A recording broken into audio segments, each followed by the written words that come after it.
sommes arrêtés sur une ambiguïté que les gens apportent. Certaines personnes disent, on ne doit pas faire des mises en garde. Pourquoi? Ils disent parce que les gens font, tout le monde fait des erreurs. Tout le monde fait des erreurs. Donc un frère me disait ça la fois passée. Il dit non mais il faut savoir que tout le monde fait des erreurs. Hein. Donc quand vous dites vous mettez des mises en garde sur tel, il faut savoir que tout le monde fait des erreurs. Donc, ils veulent prendre ça comme dalil. Comme tout le monde fait des erreurs, donc on ne doit pas faire des mises en garde. Nous disons c'est une parole qui est fausse et nulle min abtal batil. C'est-à-dire ça c'est réfuté par le Coran, la Sunna et même le Ijma'. Pourquoi? Parce que les compagnons n'ont cessé de faire des mises en garde. Les tabi'in n'ont cessé de faire des mises en garde. Ceux qui sont venus après, c'est-à-dire que même le prophète lui-même a fait la mise en garde. On a vu le hadith. Le prophète a mis en garde contre les Khawarij. On a vu le hadith où le prophète a mis en garde contre les gens qui suivent les choses équivoques, etc. Le prophète ne savait pas que tout le monde fait des erreurs. Et pourquoi il a fait la mise en garde? Et ça, c'est très dangereux, ça. Et qui t'a précédé dans ça? Qu'on ne doit pas faire des mises en garde, tout simplement parce que tout le monde peut tomber dans des erreurs, bien tout le monde tombe dans des erreurs. Ça, c'est dangereux, ça. Et ça contredit même la raison raisonnante. Ça contredit la raison raisonnante. C'est comme une fois, j'ai débattu avec quelqu'un. Il m'a ramené ça. Il dit oui, lorsque vous dites mise en garde, tout le monde tombe dans des erreurs, tout le monde fait des erreurs, etc. Je lui ai dit oui. Et qui t'a d'abord dit que, d'abord qui t'a précédé dans ça, parmi les salafs, c'est un, et puis qui t'a dit que tout le monde ne tombe pas dans les erreurs. On est d'accord que tout le monde tombe dans les erreurs. Et puis les frères. La pire des choses, c'est pas tant tomber dans une erreur, car personne n'est à l'abri de l'erreur. On peut tomber dans des erreurs. Personne n'est à l'abri. Quelqu'un va dire non, moi je ne peux pas faire des erreurs, je ne peux pas tomber dans des erreurs. Non. Mais quelle erreur d'abord? Quelle erreur d'abord? C'est ça d'abord. Ça c'est un. Et en plus, le problème de beaucoup des gens aujourd'hui, c'est quoi? C'est que lorsqu'ils tombent dans des erreurs et qu'on leur fait des réfutations et que c'est prouvé, ils ne reviennent pas sur leurs erreurs. C'est là le danger, c'est là le pire. Moi, je peux faire une erreur. Je ne suis pas infaillible. Et d'ailleurs, personne ne l'est. Sauf quoi? Sauf les prophètes, avec bien évidemment des détails aussi. Chez les gens de la Sunna, c'est détaillé dans les koutoub de l'Aqida, etc. Ça va en détail. Donc comme cela est détaillé chez les gens de la Sunna avec des détails comme j'ai dit. Alors, si j'ai fait une erreur, tu me dis que j'ai fait une erreur avec des preuves claires. Que voilà, tu as dit telle chose, c'est pas conforme au Coran et la Sunna, parce que le Coran dit comme ça, la Sunna dit comme ça. Preuve à l'appui. Pas avec la passion, pas avec le hawa. Alors, si c'est prouvé que je me suis trompé, je reviens. Mais, et pourtant, si les grands savants reviennent sur leurs erreurs, les frères, ce n'est pas nous. Ce n'est pas nous les miskines comme nous, les masakines comme nous qui n'allons pas revenir sur nos erreurs.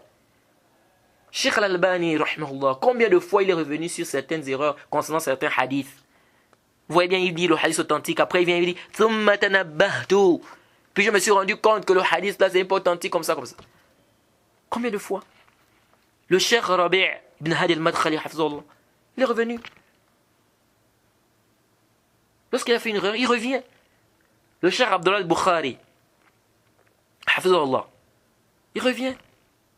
Et tous les savants de la Sunna d'ailleurs, s'ils font des erreurs, ils reviennent.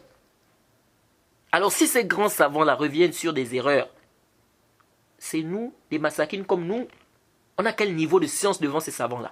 C'est nous qui n'allons pas revenir sur nos erreurs? Mais je pense que là, si quelqu'un réfléchit comme ça, c'est qu'il a un problème.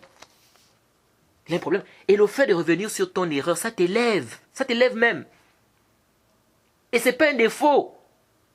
Parce que les gens aujourd'hui, ah bon, il a fait telle erreur, bon, oh, comme il a fait telle erreur, et peut-être la personne est revenue, il revient sur l'erreur. Il dit, oh, oui, je me suis trompé, vraiment, le frère avait raison, le Coran dit comme ça, la Sunna dit comme ça, je me suis trompé. Vous savez ce que les gens maintenant dans leur tête? Ah bon, comme il a fait l'erreur, donc ça veut dire que, khalas, on ne prend plus rien de lui. C'est quoi, c'est ça? Il est revenu sur l'erreur, il revient devant tout le monde, en public, il fait le tawbah devant tout le monde. Et ensuite, il fait quoi? Il suit la Sunna, il se conforme. C'est pas tout seulement de dire aussi que je suis venu sur l'erreur. Tu reviens sur l'erreur, mais tu continues à suivre les machins. On dit non. Tu reviens sur l'erreur et tu te conformes à la Sunna. Jade, khalas. Ça c'est une élévation pour lui. Regardez un peu même. Regardez les étudiants. Vous allez voir des étudiants aujourd'hui. On lui pose des questions. Hein. Et pourtant, il ne connaît pas la chose. Mais il dit, je ne connais pas. Il ne peut pas dire, je ne connais pas. Pourquoi? Parce qu'il pense que s'il dit, ne connaît pas, c'est comme un ox pour lui. Les gens vont dire, oh, donc tu ne connais pas, donc c'est qu'il n'a pas la science. Ça, c'est le djihad. Mais regardez la biographie des savants. L'imam Malik. Combien de questions on lui a posées?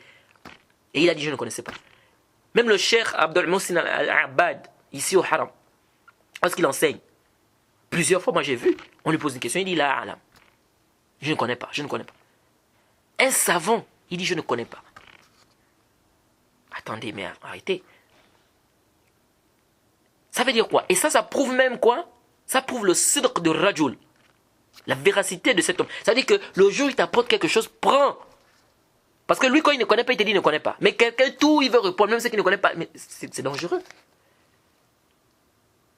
Ça, c'est très dangereux. Donc, le fait de dire que tu ne connais pas, ou le fait de revenir sur l'erreur, ce n'est pas un défaut. Au contraire, c'est quelque chose de mamdouh. C'est quelque chose de louable. C'est quelque chose de quoi? De louable. C'est vrai, c'est pas facile. Il faut dire la vérité, c'est pas facile de venir comme ça, tu dis, oui, je me suis trompé. Pire encore, ce qui embête les gens, je ne sais quoi, c'est lorsqu'ils ont déjà une place auprès des gens. Il est déjà connu, il a déjà une place. Donc même s'il voit que ça c'est l'erreur, il veut essayer de défendre cette erreur-là. Bec et ongle, c'est-à-dire, il veut... Non, il y a... Tu t'es trompé, reconnais que tu t'es trompé. C'est pas la peine de vouloir faire des philosophies. Donc si c'est prouvé, tu t'es trompé à tel moment, Kitab wa sunna, je dis bien. C'est pas avec quoi? C'est pas avec le hawa, la passion. Tu prouves clairement que là, tu t'es trompé, machin. Khalas, la personne revient. Si la personne est sincère, il revient. Parce qu'on est là pourquoi? Pour suivre le haqq. Quand tu seras dans ta tombe, Yahi, tu seras seul dans ta tombe. Si toi, tu veux faire plaisir aux gens, en désobéissant à Allah, en mettant Allah en colère, tu es en train de ça c'est vraiment, c'est la perte.